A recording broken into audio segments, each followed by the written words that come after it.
സഫയും മറുവയും മിന്നി തിളങ്ങണ കണ്ട് ഹാജറ ബീവി ചിരിച്ച് നടക്കണ കണ്ട് സംസം കിണറിൽ നിന്നുള്ളോരൊളിവ് കണ്ട് ഇസ്മായിൽ പുഞ്ചിരി പൂണ്ട്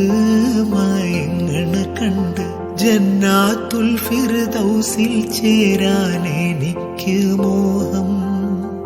ഹൗലുൽ കൗസർ കുടിക്കാൻ എനിക്ക് ദാഹം. ഹജ്ജിന്റെ രാവിൽ ഞാൻ തബം കിനാവ് കണ്ട് ഷജറത്ത് പൂത്ത സുബർക്കത്തിൻ വാതിൽ കണ്ട് ജന്നാത്തുൽ ഫിർദൗസിൽ ചേരാൻ എനിക്ക്